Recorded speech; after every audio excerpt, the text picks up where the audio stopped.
Queridos irmãos, boa noite. A graça e a paz do nosso Deus. Amém?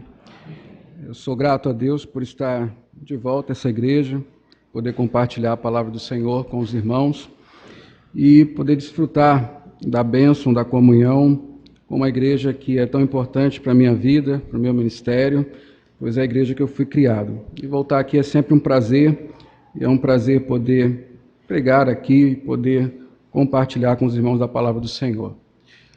Vamos abrir a palavra do Senhor em Êxodo, capítulo 3.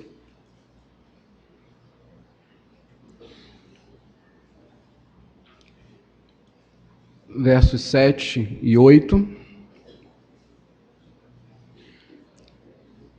Êxodo 3, 7 e 8.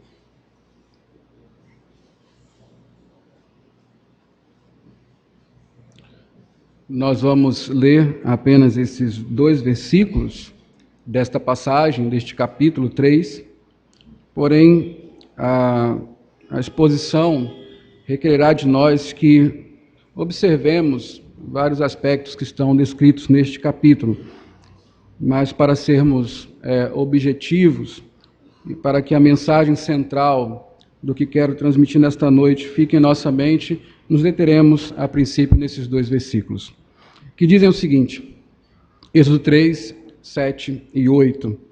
Disse ainda o Senhor, certamente vi a aflição do meu povo, que está no Egito, e ouvi o seu clamor por causa dos seus exatores. Conheço-lhe o sofrimento, por isso desci a fim de livrá-lo da mão dos egípcios e para fazê-lo subir daquela terra a uma terra boa e ampla, terra que mana leite e mel, o lugar do cananeu, do Eteu, do Amorreu, do Ferezeu, do Eveu e do Jebuseu. Curve sua cabeça, vamos orar ao Senhor. Pai, somos gratos ao Senhor por estarmos aqui reunidos nesta noite, por nos conceder o privilégio de sermos igreja, seu povo, um povo que é especial para o Senhor, povo que lhe é chegado a Deus. Nesse momento que estamos diante da sua palavra, expostos a ela, pedimos ao Senhor que nos conceda a graça da iluminação, que seu Espírito Santo fale aos nossos corações, individualmente, a cada um que aqui está, fale também ao seu povo como um todo. Certamente a sua palavra é poderosa para alcançar os corações e na mão do seu Espírito Santo ela pode transformar vidas, trazer conforto, consolação, encorajamento, e é o que nós pedimos ao Senhor nesta noite, que mais uma vez o Senhor tenha misericórdia de nós e fale-nos por meio da sua palavra. Humilha-nos, ó Pai, humilha quem prega, humilha quem ouve, para sermos atentos à sua palavra e simples, ó Deus, enquanto a ouvimos. Que o Senhor nos dê atenção, nos dê toda a condição necessária, Deus, para aprendermos aquilo que será pregado nesta noite. E que o Senhor fale, em nome de Jesus Cristo. Amém. O capítulo 3 de Êxodo é o capítulo que inaugura, de fato, o livramento de Deus a respeito do seu povo, Israel, que estava no Egito. Capítulo 1 e 2 falam sobre a escravidão, todo o contexto que fez com que o povo hebreu se tornasse escravo no Egito. Desde a chegada, com 70 pessoas, lideradas por Jacó, seus filhos, e depois o povo que cresce, e 430 anos depois, se torna um povo quase que incontável, preocupação para o faraó, e então começa todo o seu sofrimento, escravidão, aflições que eles passam no Egito.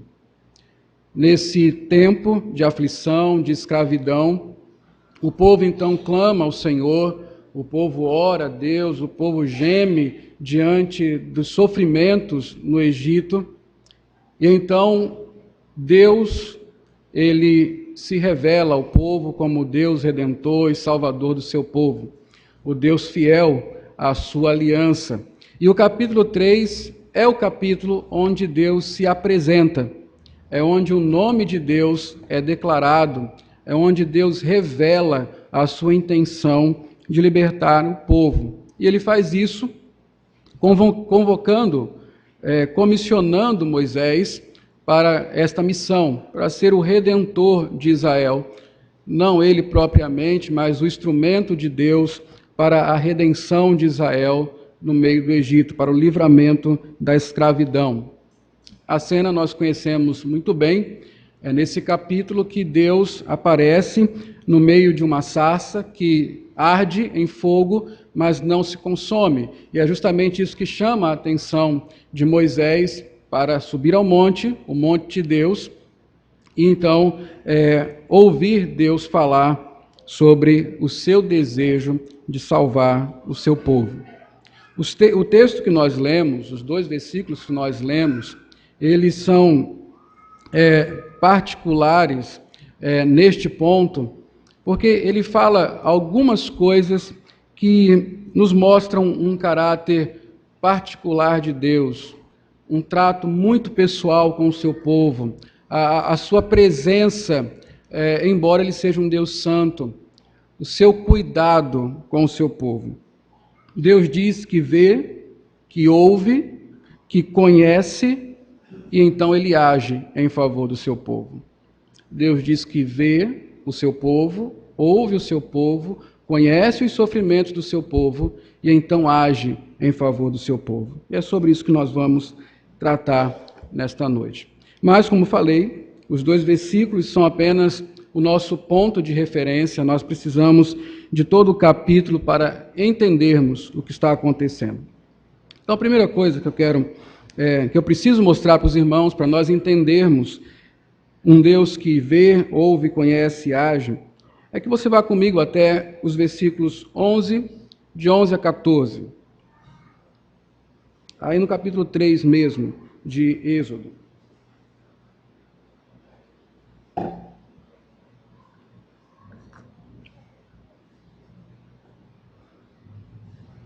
Observe o que está escrito aí. É justamente neste ponto que Deus revela o seu nome para Moisés e, consequentemente, para o seu povo. Mas observe o diálogo, ele é muito importante. Versículo 11 diz assim: Então disse Moisés a Deus: Quem sou eu para ir a Faraó e tirar do Egito os filhos de Israel? Deus lhe respondeu: Eu serei contigo. Ou numa tradução mais ao pé da letra, eu sou contigo.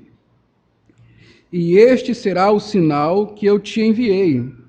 Depois de haveres tirado o povo do Egito, servireis a Deus neste monte. Disse Moisés a Deus: Eis que, quando eu vier aos filhos de Israel e lhes disser: O Deus de vossos pais me enviou a vós outros, e eles me perguntarem: Qual é o seu nome? Que lhes direi? Disse Deus a Moisés: Eu sou o que sou. Disse mais: Assim dirás aos filhos de Israel: Eu sou, me enviou a vós outros. Esse diálogo no meio da passagem dá todo sentido a ela e nos faz então entender o que acontece de fato no livramento do povo e nessas expressões que nós acabamos de ler, que Deus vê, ouve, conhece e age. O nome de Deus, eu sou, ou Yahvé, como você encontra na Bíblia, quando você lê Senhor na Bíblia, em letra garrafal, em letra caixa maior, né? Ali é a palavra Yahvé, que é essa expressão aqui, eu sou, ou eu sou aquele que sempre será, um Deus imutável, absolutamente imutável. Mas nesse contexto aqui, essa expressão tem muito a dizer sobre o caráter pactual de Deus. Deus é o Deus dos pais. É assim que o povo conhecia Deus, o Deus de Abraão, de Isaque e Jacó. Mas neste momento Deus está se revelando ser não apenas o Deus dos pais, mas o Deus daquele povo. Ele é o Deus de Israel. e o será de geração em geração. Se você continuar a ler o texto, você vai encontrar isso. Quando Deus faz a aliança, o pacto, ele diz que será o Deus deles e que eles serão o povo de Deus. Há uma relação de posse, uma relação pessoal, até porque aliança, pacto, significa relacionamento para Deus. É o comprometimento que produz a intimidade entre Deus e o seu povo e vice-versa. Então, quando Moisés pergunta, primeiro, quem sou eu? Deus o chama para salvar o povo e Moisés pergunta, quem sou eu? Deus responde, não importa quem você é, importa que eu sou. Eu sou com você. Eu sou contigo. É isso que importa. Quando Moisés pergunta, então, o que eu direi ao povo? Quando eles me perguntarem o seu nome, o que eu vou dizer para eles? Deus fala, você dirá que eu sou. Nesse contexto, eu sou contigo, mostra que Deus é presente com o seu povo. O nome pactual de Deus, Yahvé, eu sou, neste momento aqui, expressa e afirma para aquele povo que Deus está presente com eles. Eles não estão sós no Egito, Deus não se esqueceu deles, Deus não os abandonou, apesar de eles estarem vivendo da forma como Deus não quer que eles vivam. Deus é presente, porque este é o conteúdo da aliança e Deus é fiel. Deus prometeu estar com o seu povo e Deus é presente no meio do seu povo, mesmo no meio das maiores aflições que aquele povo pudesse passar. Tendo isso em mente, o Deus presente, o Deus fiel à sua aliança, que é presente no meio do seu povo, nós podemos então voltar para o nosso texto e observar algumas coisas que aí estão. Bom, como eu falei, o Deus da aliança, ele é presente. Volte para o capítulo 7, melhor, para o versículo 7.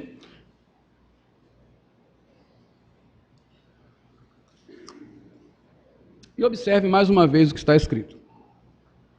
Disse assim o Senhor, certamente vi a aflição do meu povo, que está no Egito, e ouvi o seu clamor por causa dos seus exatores. Conheço-lhe o sofrimento. As expressões, vi a aflição e ouvi seu clamor, dão-nos conta do fato que o Senhor se importa seriamente com o seu povo. O Senhor se importa seriamente com o seu povo. Um Deus que está atento à vida dos seus filhos. O Senhor não está distante, mas está pessoalmente cuidando do seu povo. Eu vi e eu ouvi. É necessário estar perto para fazer isso. Vá para o capítulo 2 de Êxodo, um pouco antes disso acontecer. Quero lhes mostrar um detalhe importante para você entender quão perto Deus está do seu povo. Êxodo 2, verso 23 a 25.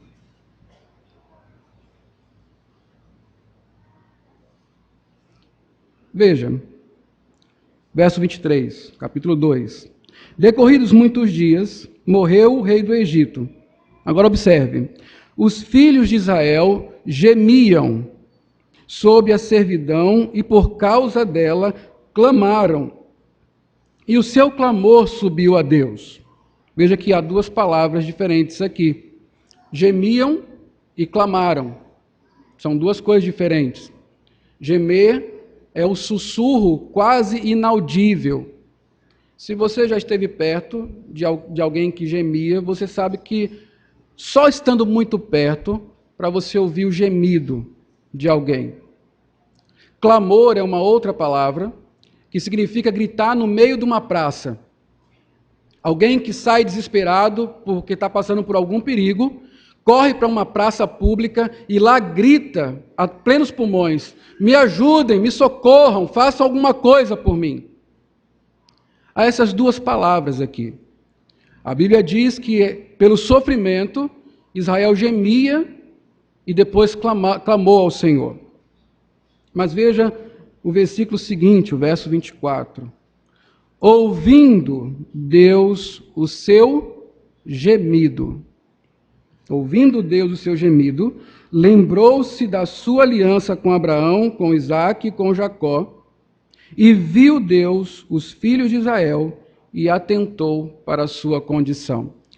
O que chamou, vamos pensar humanamente, né, como o texto está nos mostrando, uma vez que Deus nunca fica desatento, mas o que chamou a atenção de Deus? Conforme diz o texto, o clamor, o que Deus viu, o gemido. O gemido, o quase inaudível, aquilo que só estando muito perto para se poder ouvir. Deus ouviu o gemido do seu povo e então ele atendeu ao seu clamor, viu as aflições e, como nós estamos vendo no capítulo 3, ele agiu. A Bíblia nos revela que um Deus que não apenas ouve clamores, mas que está suficientemente perto para ouvir nossos gemidos. A Bíblia nos revela um Deus presente, que nos vê, que nos ouve, que nos conhece e que age em nosso favor, ou seja, que desce até nós. Observe o que o salmista fala, Salmo 113, verso 5. Quem há semelhante ao Senhor nosso Deus, cujo trono está nas alturas, que se inclina para ver o que se passa no céu e sobre a terra. Observe o Salmo 40. Esperei confiantemente pelo Senhor, e ele se inclinou para mim e me ouviu quando clamei o socorro. Vocês observaram duas expressões semelhantes nesses salmos? Deus se inclinou. O Salmo 113 que nós lemos diz que Deus está nas alturas. É lá onde está o seu trono. Ele é o soberano de toda a terra. Ele é o dono do universo. Mas Deus se inclina para ver os homens. Deus se inclina para ouvir clamores.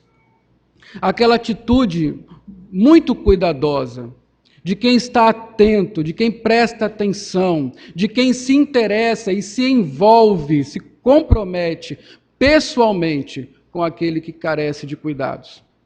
É semelhante a você que é pai e mãe e tem ainda um filho pequeno, e quando você precisa conversar com ele, ou quando ele está aflito por alguma coisa e quer conversar com você, a primeira coisa que você tem que fazer é se ajoelhar à altura dele para ouvir o que ele tem a dizer.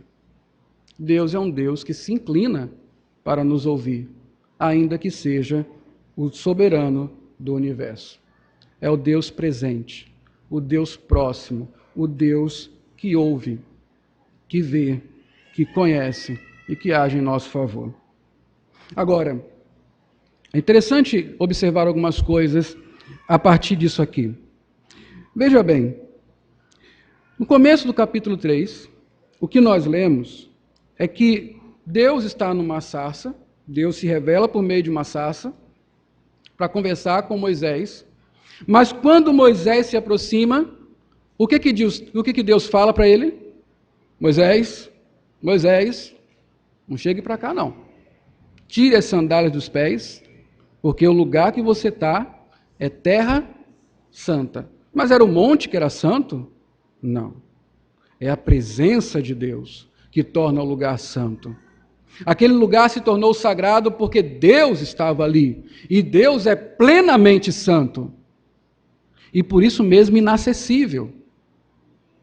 Então, como um Deus santo, temível, lá em Atos, no capítulo 7, quando Filipe fala sobre Deus e sobre este fato aqui, diz que Moisés teve medo, tremeu de medo, quando ouviu a voz do Senhor na sarça. Como um Deus desse está perto de nós? Como é que esse Deus santo, inacessível, está entre o seu povo? Aproximar de Deus de qualquer jeito era extremamente perigoso. Em outros momentos, em Êxodo, nós vemos, depois da saída do povo do Egito, um monte que fomegava, E qualquer que tocasse aquele monte certamente morreria. É sempre assim que Deus se apresentou, um Deus temível. A santidade de Deus o faz temível e inacessível. Como sendo Deus santo e temível, se envolveu pessoalmente com os filhos de Israel. Como é que isso aconteceu? Como é que Deus desceu a eles? Como é que Deus estava próximo para ouvir o gemido deles? Porque o Senhor trata assim pessoas que se esqueceram dele. Este é o caso de Israel. Israel foi para o Egito para passar 5 anos. Era o tempo da fome. Eles ficaram 430 anos. Não pela vontade de Deus, por desobediência. O plano de Deus é Canaã. Eles ficaram no Egito, acharam confortável, tinham a melhor terra e lá permaneceram. Esse povo estava em desobediência contra Deus. A verdade é que os israelitas aqui quase nem eram mais israelitas. 430 anos depois, todos nasceram no Egito. A cultura era do Egito. Eles só sentiram e se lembraram de Deus quando as coisas apertaram. E isso aqui nos ensina sobre sofrimento. Sofrimento é causado pelo pecado, direto ou indiretamente. Só existe sofrimento porque o pecado entrou no mundo. Por que eu e você sofremos? Porque há pecado no mundo. Sofremos por causa dos nossos pecados, como consequência deles, ou sofremos porque pecam contra nós? Ou sofremos porque vivemos em uma cultura de pecado, onde não há respeito, onde não se pode ter esperança de bondade, de amor. Então nós sofremos, nos decepcionamos, nos frustramos, perdemos, e assim por diante. Aquele povo, assim como nós e todo mundo, sofre como consequência do pecado. Então por que Deus se compadece de nós? Por que Deus trata pessoas com bondade, pessoas que se esqueceram dele? Por que Deus faz isso? Não são perguntas interessantes? Não são perguntas, às vezes até difíceis de responder? Como é que o Deus inacessível está no meio do seu povo? Como é que o Deus santo está no meio dos pecadores? Como é que Deus se preocupa com quem se esquece dele? A resposta é muito simples. Deus é fiel à sua aliança. Deus é bom para com o seu povo. Deus prometeu que seria o Deus deles. Deus não colocou condição para isso. Deus simplesmente disse: eu escolhi vocês. Vocês são meu povo. Eu sou o Deus de vocês. E eu estarei com vocês. Sempre. Em qualquer circunstância. Em toda e qualquer situação. Se vocês forem fiéis, eu permaneço fiel. Porque Deus não pode negar a si mesmo. Isso nos revela na aliança de Deus a sua bondade. A aliança de Deus para com o seu povo é que ele será bom com o seu povo. Isso significa que Deus será misericordioso, e a misericórdia é acudir a quem necessita, e ao mesmo tempo Deus será gracioso, é acudir quem necessita sem merecer. Deus é bom porque ele é misericordioso e é gracioso. São a misericórdia e a graça de Deus que o fazem favorável ao seu povo e permitem que, mesmo sendo ele absolutamente santo, veja, ouça, atenda a pecadores como os hebreus e como nós. É a graça e a bondade do Senhor que nos sustentam e que fazem com que Deus esteja presente conosco para nos ver, nos ouvir e agir em nosso favor. Quando você recebe, assim como Israel, o livramento do Senhor, a sua boa dádiva, quando você acorda todas as manhãs, vivo, saudável, quando você vê a sua despensa plena, quando você pode trabalhar, enfim, quando todas essas coisas acontecem, quando catástrofes acontecem ao seu lado e você é livrado, não é porque você é melhor, não é porque você não merece a outra coisa, é porque Deus é misericordioso e gracioso com você. É porque Deus é um Deus fiel. O Deus da aliança desce a fim de livrar o seu povo. O Deus da aliança desce ao seu povo a fim de livrá-lo. Vamos para o versículo 8.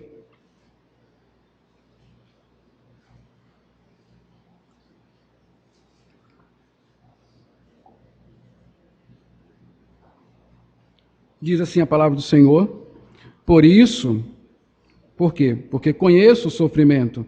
Eu vi, eu ouvi, eu conheço o sofrimento. Aí ele diz: por isso desci a fim de livrá-lo da mão dos egípcios e para fazê-lo subir daquela terra a uma terra boa e ampla, terra que mana leite e mel, o lugar do cananeu, do Eteu, do Amorreu, do Ferezeu, do Eveu e do Jebuseu. O texto é bem interessante, porque há um par antagônico. Deus desce para fazer o povo subir. Deus desci a fim de livrá-lo das mãos dos egípcios para fazê-lo subir. Isso é importante nós entendermos. Deus desce para fazer o seu povo subir. Isso é graça, pura graça de Deus. Mas, no momento aqui, o texto nos mostra que Deus age. Deus age em favor do seu povo. Deus efetivamente age em favor do seu povo. Por que isso é importante? Uma coisa é você conhecer uma situação. Uma coisa é você ver o que está acontecendo. Uma coisa é você ouvir clamores. Mas uma coisa completamente diferente é você tomar uma atitude e agir em favor para fazer algo. Quantas vezes você recebe ligação em sua casa de algum órgão aí de beneficência que lhe pede uma ajuda financeira? Olha, aqui é tal órgão, nós ajudamos crianças carentes, nesse final de ano as despesas sobem e as crianças precisam de uniforme, precisam daquilo outro. Você ouve aquele problema, você se compadece, você fica triste, você lamenta que haja pessoas passando por isso no mundo. Mas muitas vezes você simplesmente fala assim: desculpa, mas eu não posso ajudar. O meu orçamento já está comprometido, eu tenho outra coisa para fazer, liga mais tarde, quem sabe no mês que vem. Então, o simples fato de ver, ouvir e conhecer não muda nada. Não faz nada acontecer, a não ser que Deus haja. E é isso que o texto nos mostra. Deus, porque ouve, vê, conhece, ele desce, ele age efetivamente em favor do seu povo. Ele faz algo, ele vem ao socorro do seu povo. Conheço-lhe o sofrimento, está lá escrito no versículo 7. Isso significa que Deus conhece a dimensão, a urgência de tal sofrimento. O sofrimento era bem conhecido por Deus. E então, ele tem a solução adequada, no momento certo, da forma certa, para livrar o seu povo. Deus age em favor do seu povo. Nós podemos sempre descansar na fé de que Deus não apenas contempla passivamente as circunstâncias nas quais estamos envolvidos, mas Ele efetivamente agirá em nosso favor para nos socorrer.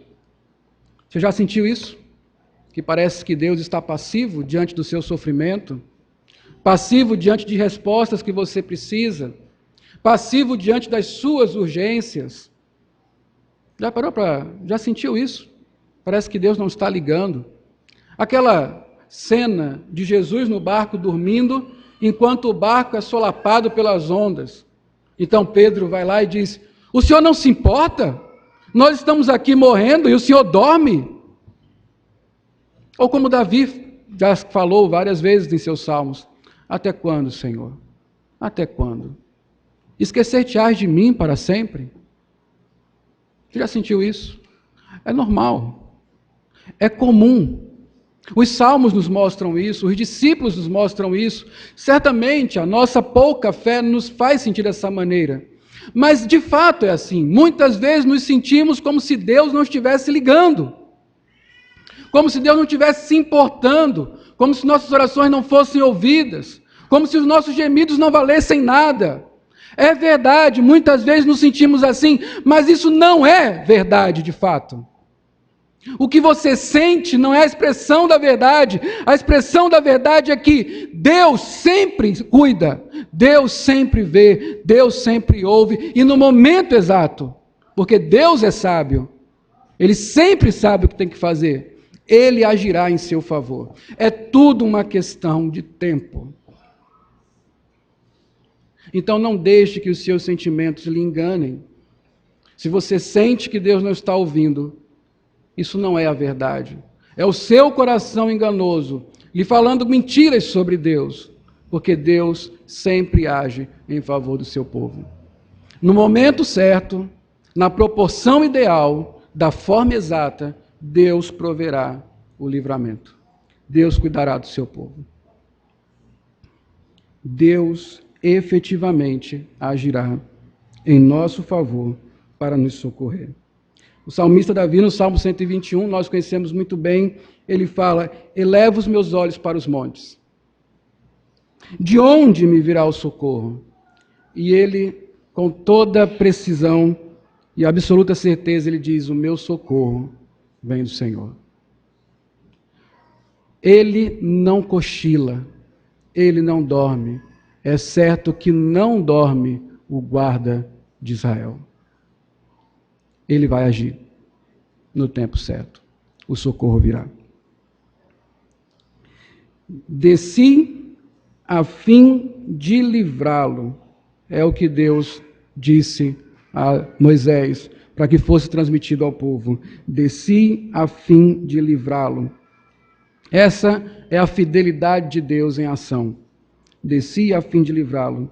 Deus deixou a sua habitação original. Desceu àquele lugar, se encontrou com Moisés no Monte Sinai. Mas observe uma coisa, Jó, quando debatia com Deus e com seus amigos, ele disse o seguinte: eis que Deus não confia nem em seus santos. Olha o que Jó está falando. Eis que Deus não confia nem nos seus santos, nem os céus são puros aos seus olhos. Nós estamos lendo aqui que Deus assumiu a forma de uma sarça, veio a um monte, conversou com um ser humano, face a face. Mas lemos na Bíblia que Deus não confia nem nos seus santos, seus próprios anjos não são puros suficientes para Ele. Até os céus são considerados impuros para Deus. Há um único padrão de santidade que satisfaz a Deus, o dele mesmo, de pureza. Veja como é maravilhoso nós termos um Deus que, apesar de ser quem Ele é, está envolvido com pessoas que são como nós somos. A este ponto, nesse nível de intimidade e de cuidado, descer não é apenas uma questão de fazer um movimento de cima para baixo. Descer significa o despojamento de Deus, de sua própria glória. Você sabe que Deus, Ele é espírito, Ele não tem corpo. Ele proíbe que se façam imagens que o representem, justamente porque não há imagem que possa representar a sua glória. Mas Deus se apresenta numa sarça, um arbusto fumegante. É o próprio Deus que faz um movimento de despojamento de sua própria glória para estar no meio do seu povo, para falar com o homem, para lidar com o homem, para cuidar dele. Descer nos revela um Deus que se humilha. Deus se humilha. Ele se apresenta como menos do que ele realmente é. Deus se humilha. Se você observar a cena do capítulo 3 e capítulo 4, Veja o que acontece. Deus desce da sua glória, ocupa o monte Sião, por meio da sarça, e conversa com Moisés. Ele se permite dialogar com Moisés. Ele permite que Moisés o interrogue. Moisés está fazendo perguntas para Deus. Eu sempre brinco nesse texto que Moisés fala que não tem eloquência suficiente para ir até o faraó. Deus precisa de 2 capítulos para convencer Moisés de ir até faraó. Imagine se ele tivesse eloquência, se ele soubesse argumentar. Então, Deus está permitindo que Moisés faça pergunta para ele. Questione seus motivos, a sua capacidade de planejar um livramento. Quando Moisés pergunta assim, qual é o seu nome? Isso não é apenas uma pergunta do tipo, olha, eu quero te conhecer, como é mesmo o seu nome? Não, ele não está fazendo essa pergunta. Ele está perguntando sobre a reputação de Deus. É como se ele estivesse dizendo assim, peraí, o senhor está me mandando ir para o Egito, a maior nação que existe, o povo mais poderoso que tem, com os deuses mais poderosos que existem, o senhor está mandando eu ir lá, dizer para o faraó, soltar o povo. Me diga uma coisa, quem é o senhor? Qual é o seu currículo? O que o senhor já fez na história para me dar a autoridade e a condição de lutar contra o faraó? Moisés está duvidando da capacidade de Deus. Deus permite que isso aconteça. Entendeu o que é humilhação? Descer para livrar o seu povo, sujeitar-se a essas coisas, a fim de salvar aquele que está em sofrimento, perdido. Descer não apenas nos revela um Deus que se humilha, mas nos revela um Deus gracioso. Porque o movimento de descer, quando envolve Deus, é o movimento da graça. Todo movimento de Deus para o homem é um movimento gracioso. Meus irmãos, veja o que Deus faz por sua graça em favor do seu povo. Ele se humilha. Ele é capaz de até abandonar a sua própria glória, a coisa que ele tem mais preciosa, para estar conosco. Esse é o nosso Deus. Esse é o Deus fiel. O Deus pactual. O Deus que salva, que vê, que ouve, que conhece e que nos livra.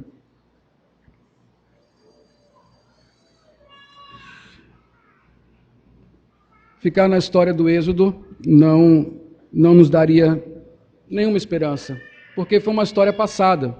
Aconteceu com o povo de Israel. Mas esta história está dentro de uma grande história, que é a história da redenção.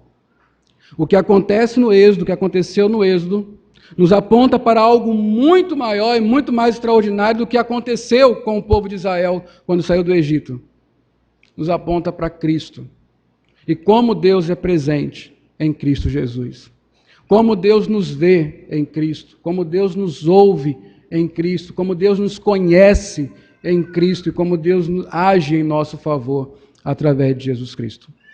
Então, agora eu quero levá-los ao Novo Testamento para que entendamos o que esse Deus pactual, que agiu em favor de Israel, faz por nós, que somos o seu povo, a igreja, o novo Israel, que reinaremos com ele eternamente. Bom, o Deus da aliança desceu em seu Filho Jesus. O Deus da aliança desceu em seu Filho Jesus. Veja bem, esta aliança de Deus com o povo de Israel, ela tem o seu cumprimento em Jesus Cristo. Não apenas para um povo específico, mas para todo aquele que em Cristo, por meio da fé, coloca a sua vida em Cristo. Esta aliança faz parte, esse povo faz parte desta aliança. Tem os mesmos benefícios. Um Deus presente, um Deus zeloso, pessoal, cuidador, um Deus que salva, que guarda o seu povo. Mateus 1, 23.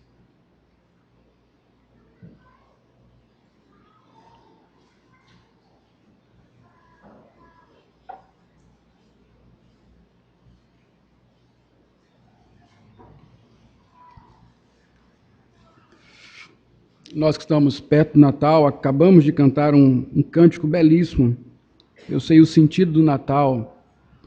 Descobri então que Deus não vive longe lá no céu, sem se importar comigo, mas agora ao meu lado está. Esse texto fala justamente isso, com a precisão da palavra de Deus. Mateus 1:23 nos diz: eis que a virgem conceberá e dará à luz um filho, e ele será chamado pelo nome Emanuel, quer dizer, Deus conosco. Jesus é Deus, Deus conosco. O Deus que veio a nós. Nenhuma descida de Deus é mais significativa, mais portentosa e ao mesmo tempo humilhante do que o fato de Deus se encarnar em Cristo Jesus.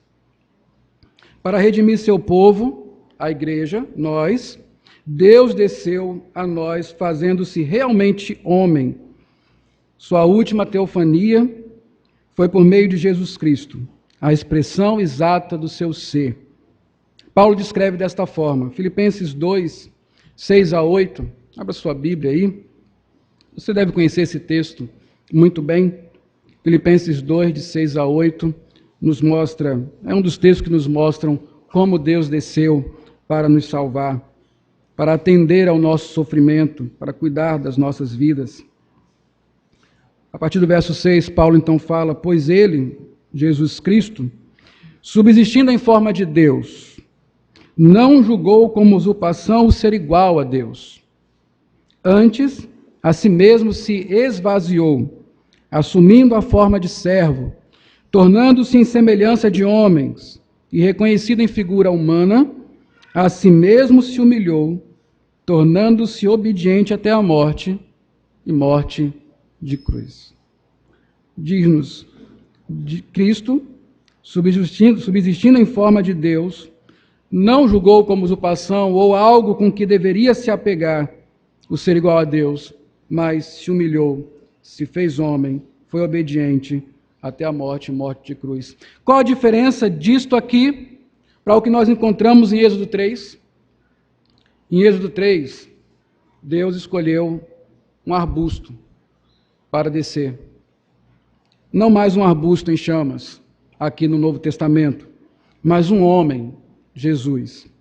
Deus se humilhou a este ponto, não mais ocupando um lugar geográfico, o Monte Sinai, mas assumindo a própria natureza humana com as limitações que a queda impôs a ela. Jesus nasceu como qualquer mortal, esteve sujeito a seus pais terrenos, lidou com pessoas com as mais variadas enfermidades físicas, espirituais e morais, foi traído, submeteu-se a autoridades romanas, foi ultrajado, flagelado, esbofeteado, crucificado e, por fim, morto. Deus fez isso em Cristo Jesus. Ele se humilhou, assumiu natureza humana, não como Deus nos criou, não foi como Adão. Ele assumiu uma natureza humana limitada pela queda e sofreu tudo isso. Andou com homens e mulheres como eu e vocês e alguns, aos nossos olhos, piores. Conversou com ladrões, prostitutas, hipócritas. Não tinha onde reclinar a cabeça. Foi humilhado de todas as formas. Desde o seu nascimento perseguido. Fez isso porque quis fazer. Porque quis salvar o seu povo. Porque queria estar entre nós. Porque ele prometeu isso. Deus que desce em Cristo Jesus se humilha a este ponto. Maior ainda fica a expressão conheço-lhe o sofrimento quando nós olhamos para Cristo. Por quê? A expressão conheço-lhe o sofrimento se amplia e ganha intensidade quando Deus, em Jesus, assume a forma humana. Ele não mais viu e ouviu o sofrimento do seu povo, mas ele mesmo os padeceu. Em Cristo, Deus não é apenas o que olha, que ouve, é o que sente, é o que experimenta, é o que padece, o que o seu povo padeceu. Quando Cristo fala, quando Deus fala, conheço o sofrimento, Ele não está falando teoricamente. Ele não está falando conceitualmente. Ele não está falando daquilo que ele leu ou que tem observado. Ele está falando daquilo que ele mesmo viveu, quando encarnou-se, fez-se homem e padeceu por nós. Ele conhece porque padeceu os nossos sofrimentos. Hebreus 2, 18.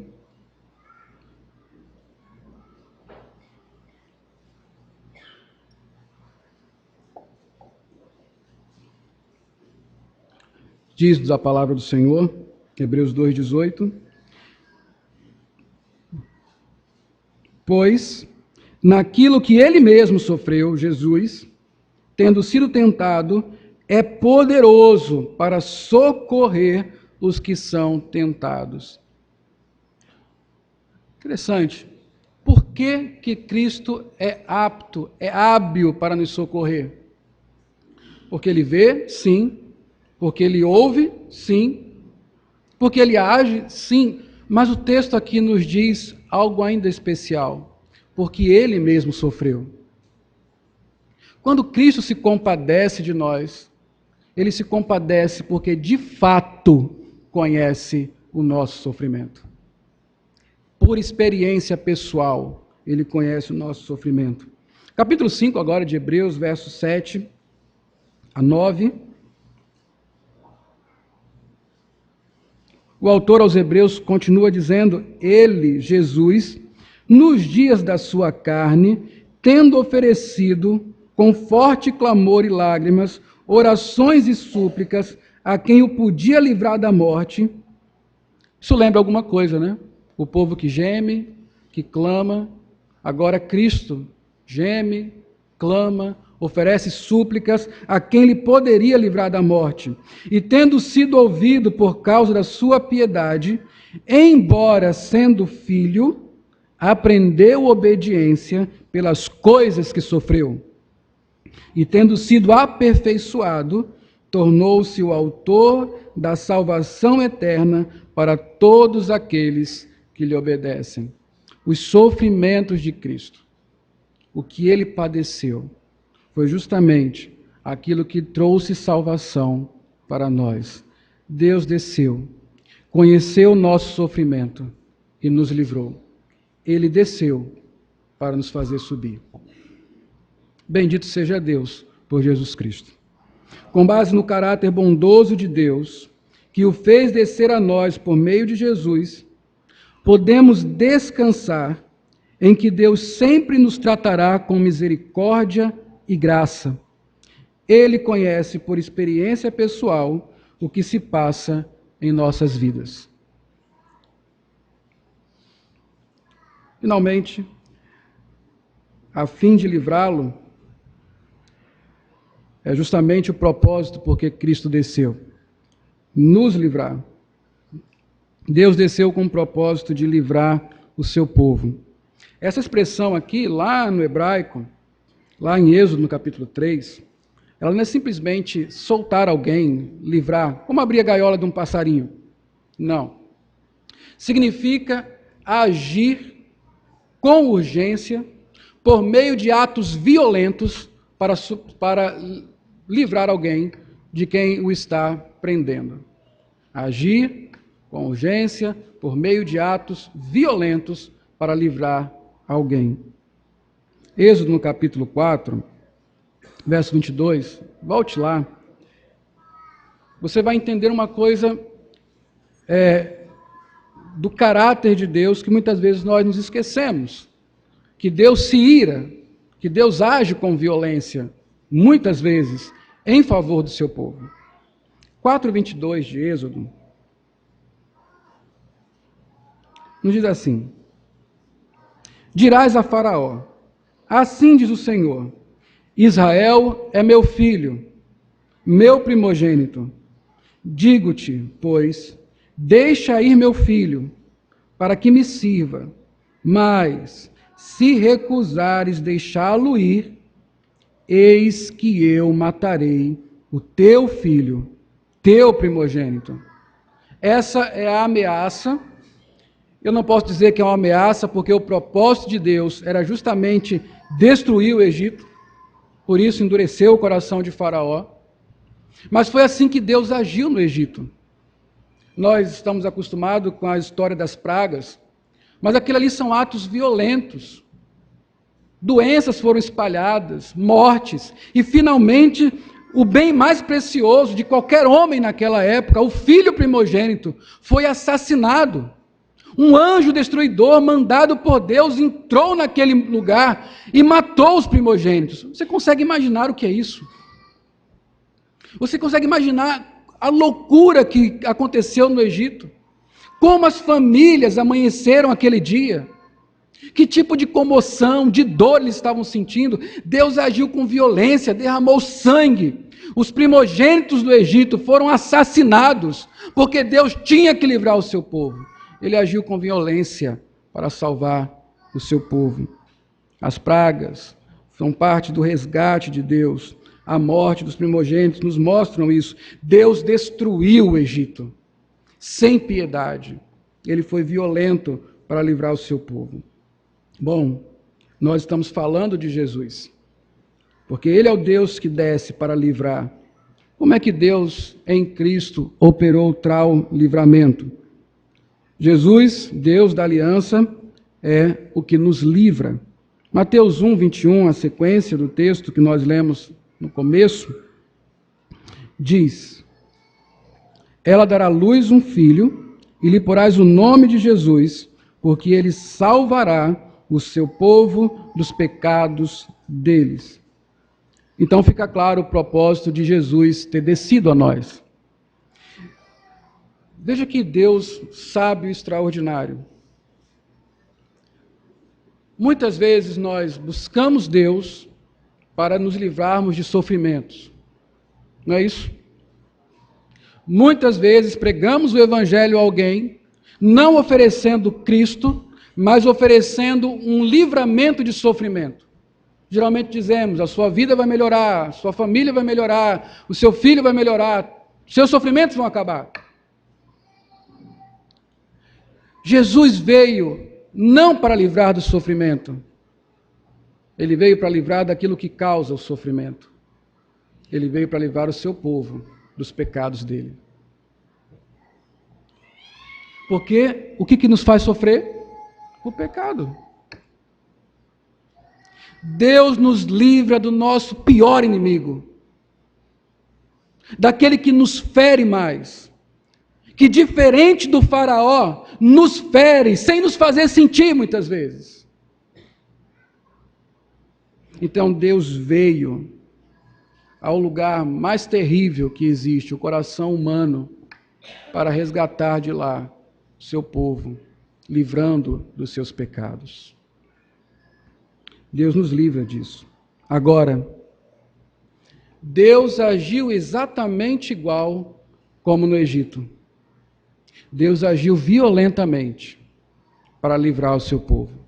Só que dessa vez, Ele não assassinou, Ele não matou o primogênito de ninguém. Ele entregou o seu próprio primogênito. Ele entregou o seu próprio Filho, o Senhor Jesus Cristo.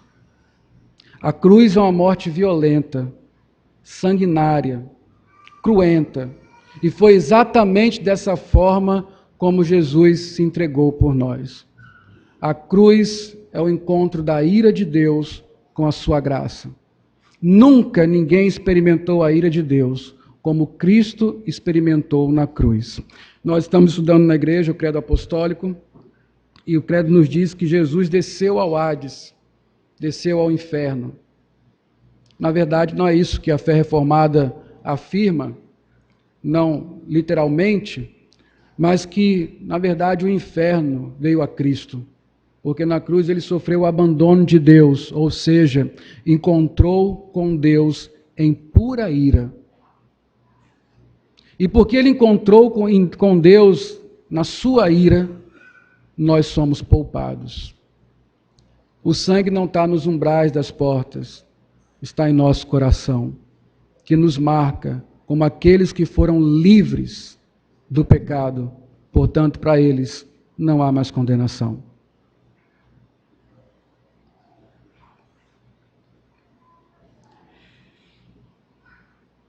Jesus, então, é o Deus que nos livra. Eu quero fazer algumas aplicações para então nós encerrarmos esta mensagem. Abra sua Bíblia em Romanos 8, 31 a 32.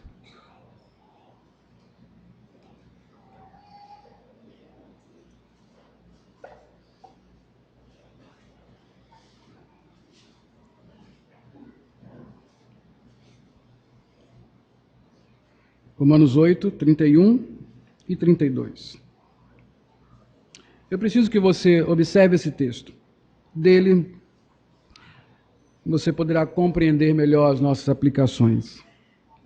Romanos 8, 31 e 32 diz assim: Que diremos, pois, à vista dessas coisas? Se Deus é por nós, quem será contra nós? Veja, não é apenas um Deus que resolveu nos defender. É um Deus que está conosco. Deus presente, que vê, ouve, que conhece, por experiência pessoal, nossa dor, nosso sofrimento, nossas lutas. Se Ele é por nós, quem será contra nós? Aquele, observe isso, leia comigo melhor, 32. Aquele que não poupou o seu próprio Filho, antes o entregou por todos nós, porventura não nos dará graciosamente com ele todas as coisas? Deixa eu fazer uma pergunta para você. O que você ainda espera para saber que Deus cuida de você? O que você ainda está esperando como uma prova definitiva de que Deus está comprometido, envolvido com você, que é parte do povo dele? Que tipo de sinal você ainda espera para entender, compreender, experimentar a bondade de Deus? O que você está esperando para saber que Deus é de fato presente e leal na sua vida? Se você espera algum sinal ainda, isso não é suficiente. Veja o que você leu.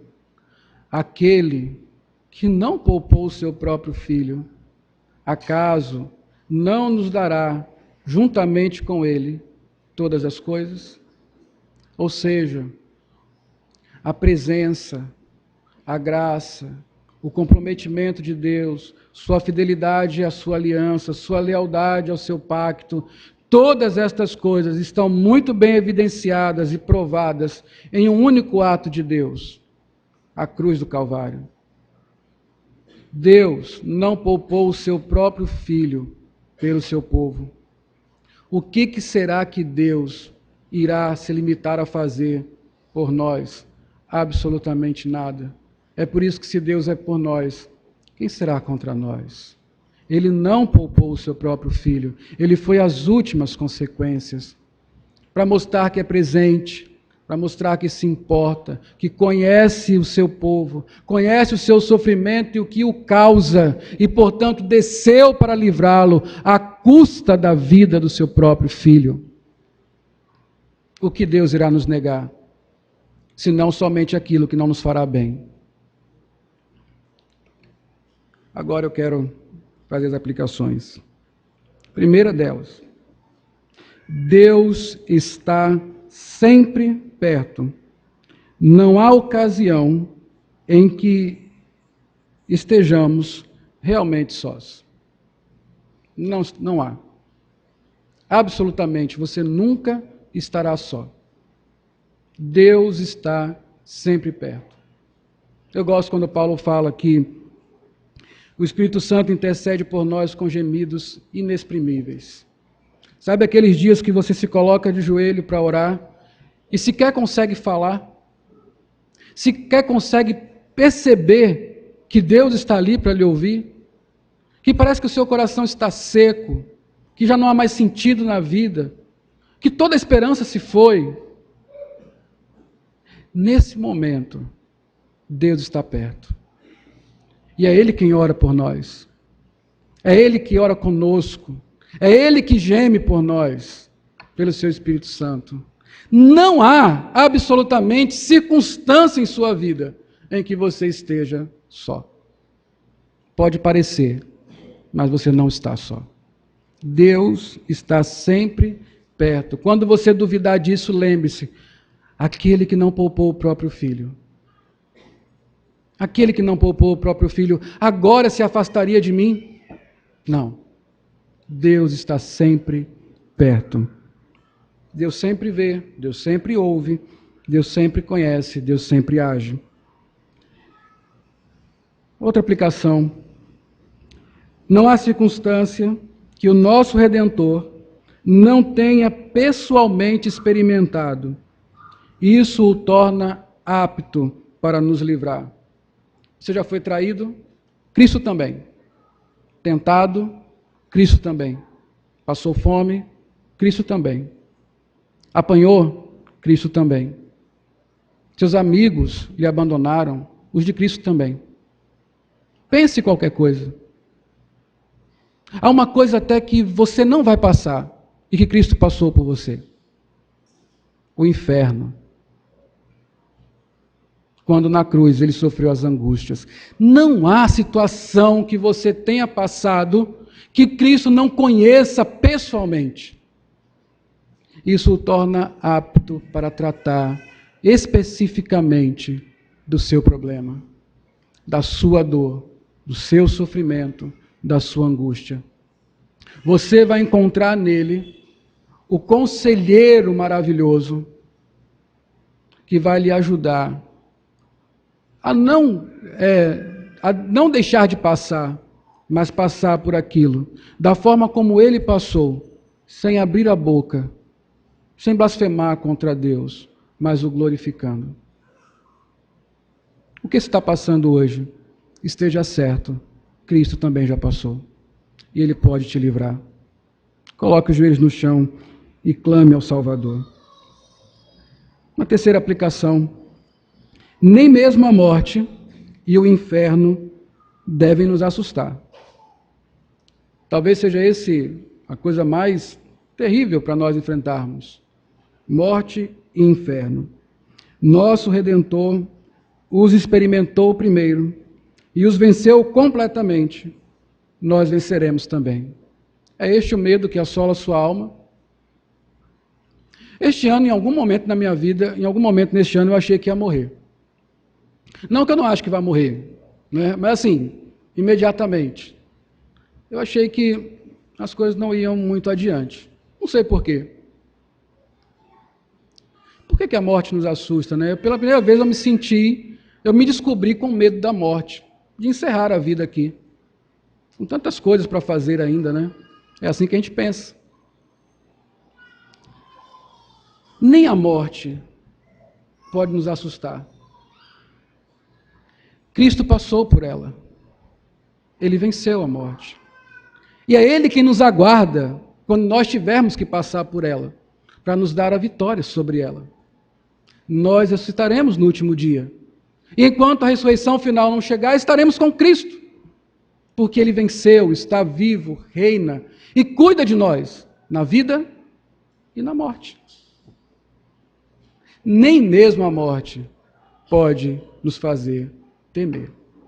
Porque Deus nos vê, nos ouve, conhece nosso sofrimento, desceu para nos livrar. Mas há uma última aplicação, e eu quero que você atente a ela com muita solenidade. Você está só. Você está só. Se não tem um relacionamento pessoal com o Redentor. Tudo que falei aqui é a respeito de Deus com o seu povo. Não é a respeito de Deus com qualquer pessoa. É um Deus pactual. O pacto de Deus é com o seu povo. Todas as coisas cooperam para o bem dos que amam a Deus. Não é de qualquer um. Você está só de fato. Nas suas aflições, na sua dor, na sua morte. Você estará só. Se você não tiver um relacionamento pessoal com o Redentor, com o Deus que desceu para livrar. Se você não quer mais estar só, clame. Quando o povo clamou, Deus veio para livrar. E a Bíblia nos garante que nesse tempo de graça, até que Cristo volte, toda alma que clamar será salva. Mas se não acontecer isso, não tenha nenhuma dúvida, você está só. Que Deus tenha misericórdia de nós e que nós louvemos a Deus por Jesus Cristo nosso Senhor. Vamos orar. Pai, nós rendemos graças ao Senhor por Cristo. Obrigado porque o Senhor desceu, porque o Senhor conhece-nos, nos vê, nos ouve, e sabemos que isso tudo é possível por causa de Jesus Cristo. Toda a glória seja dada ao Senhor por causa de Jesus, ó Pai. Que a nossa confiança, a nossa fé sejam depositadas somente nele, ó Pai. Que em meio às circunstâncias desta vida, ao sofrimento que nos abate, tenhamos a certeza, ó Deus, ainda que os nossos sentimentos digam o contrário, de que o Senhor está conosco. E está conosco para nos livrar, ó Deus, porque o Senhor conhece exatamente o que passamos. Glorificamos o seu nome por isso. Pedimos ao Senhor que conceda a graça daquele que aqui está e não conhece Cristo como Redentor de sua vida. Que o Espírito Santo do Senhor convença este coração e o conduza a Cristo, para que não ande só, Pai, mas na companhia do bondoso Salvador. Em nome de quem nós oramos. Amém.